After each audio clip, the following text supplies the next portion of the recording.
आज हम लोग बहुत ही इंटरेस्टिंग टॉपिक के बारे में बात करने जा रहे हैं और वो टॉपिक है रिटायरमेंट प्लानिंग। सभी लोगों की एक विश होती है कि मैं जो जॉब कर रहा हूँ या जो मैं प्रोफेशन में हूँ वहाँ से मुझे जल्द से जल्द रिटायर्ड होना है। ये एक विश तो है, लेकिन इसके ऊपर कोई प्लान ऑफ एक्शन नहीं होता। तो इसके बारे में आज हम लोग बात करेंगे कि क्यों इतना इम्पोर्टेंट है रिटायरमेंट प्लान करना। एक इंडिविजुअल पर्सन के लिए तीन मेजर फाइनेंशियल रिस्पॉन्सिबिलिटीज़ होती हैं। First is child education, second is child marriage, third is retirement. पहले दो शायद इग्नोर भी किए जा सकते हैं, मैनेज भी किए जा सकते हैं, लेकिन थर्ड पॉइंट जो है रिटायरमेंट, उसके बारे में बहुत सीरियस होके सोचना बहुत ज़रूरी है। एक सर्वे के हिसाब से 80% लोग जो रिटायर जल्दी होना चाहते हैं उन्होंने आज तक कोई फाइनेंशियल प्लानिंग नहीं की है, ना ही उनके पास कोई रोड मैप है कि कैसे रिटायर्ड हुआ जाए और आगे की जो भी लाइफ है उसमें स्पेंडिंग कैसे मैनेज किया जाए। तो आज हम लोग डिस्कस करेंगे कि क्यों रिटायरमेंट प्लानिंग करना सबसे ज़्यादा इम्पोर्टेंट है। तो पहला पॉइंट रहेगा, हमारे पेरेंट्स की एज में वो लोग 20 की एज से ही काम करना शुरू कर देते हैं, चाहे वो जॉब हो या बिजनेस हो। लेकिन आज एक एवरेज जो भी अर्निंग मेंबर है वो 25 साल के बाद, 25 साल तक तो एजुकेशन ही होती है, फिर उसके बाद जॉब शुरुआत होती है। तो 20 की जगह पे 25 साल में अर्निंग शुरू होती है कोई भी इंडिविजुअल पर्सन की। उसके सामने पहले 20 साल में आदमी कमाना शुरू करता था, वो 60-65 साल तक काम करता था, तो एवरेज अर्निंग ड्यूरेशन था वो ऑलमोस्ट 40-45 ईयर्स का था। वर्सेस आज सभी लोगों को 40-45 में रिटायर होना है। आइडियली अगर 50 की भी एज रिटायरमेंट के लिए कैलकुलेट करें तो 25 से लेके 50 साल, मतलब इंडिविजुअल अर्निंग का जो लाइफ स्पैन है वो सिर्फ रह जाएगा 25 साल, वर्सेस पहले जो 40 से 45 साल हुआ करता था। सेकंड पॉइंट है बहुत सारी लायबिलिटीज़ एंड लोन। पहले की सिचुएशन में लायबिलिटीज़ लोन बहुत कम थी, लेकिन जैसे जैसे एक लाइफस्टाइल चेंज होती है तो वहाँ पे काफ़ी सारे लोग home loan, car loan, other credit card and expenses, काफ़ी सारी लायबिलिटीज़ आ चुकी है, जिसकी वजह से एक इंडिविजुअल पर्सन का जो पहले सेविंग 30-40% हुआ करता था वो आज घट के सिर्फ 10% सेविंग रह गया है।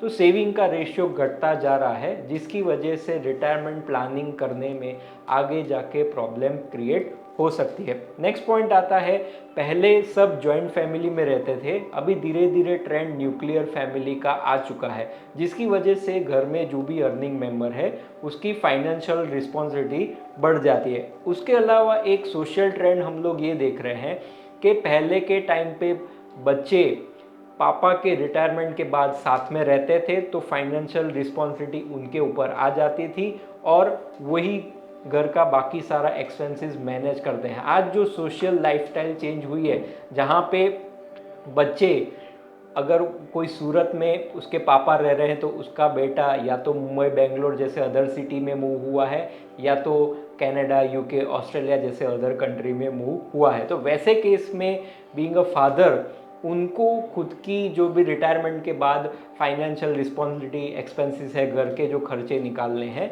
उसके लिए फादर को खुद के ऊपर ही ज़्यादातर डिपेंडेंट रहना पड़ेगा। तो ये भी एक इम्पॉर्टेंट पॉइंट माना जाता है कि क्यों आपको रिटायरमेंट प्लान करना चाहिए।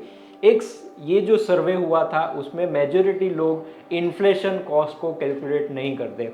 फॉर एग्जांपल, अगर आप आज 35-40 साल के हो और आज आपको लगता है कि भाई मेरे पास आज इतना कॉर्पस है कि मैं हर महीने 50,000 का खर्चा आगे जाके निकाल सकता हूं, लेकिन वो कंसिडर नहीं करते हैं कि जब वो 50 या 55 की एज में रिटायर होना चाहते हैं, वहाँ पे हर साल इन्फ्लेशन, गवर्नमेंट के फिगर के हिसाब से तो 7% के आसपास इन्फ्लेशन रहा हुआ है, लेकिन आजकल जो हमारी लाइफस्टाइल है, जैसे नेटफ्लिक्स या एक्सपेंसिव गाड़ियाँ या फॉरेन टूर करना, उसकी वजह से इन्फ्लेशन कॉस्ट 10% से भी ज़्यादा हो चुका है। तो अगर आप 50 की एज के बाद रिटायर होना चाहते हैं और वही लाइफस्टाइल मेंटेन करना चाहते हैं तो आपका कॉस्ट आगे जाके बहुत बढ़ने वाला है। तो इसी वजह से रिटायरमेंट प्लानिंग करना बहुत ज़रूरी है।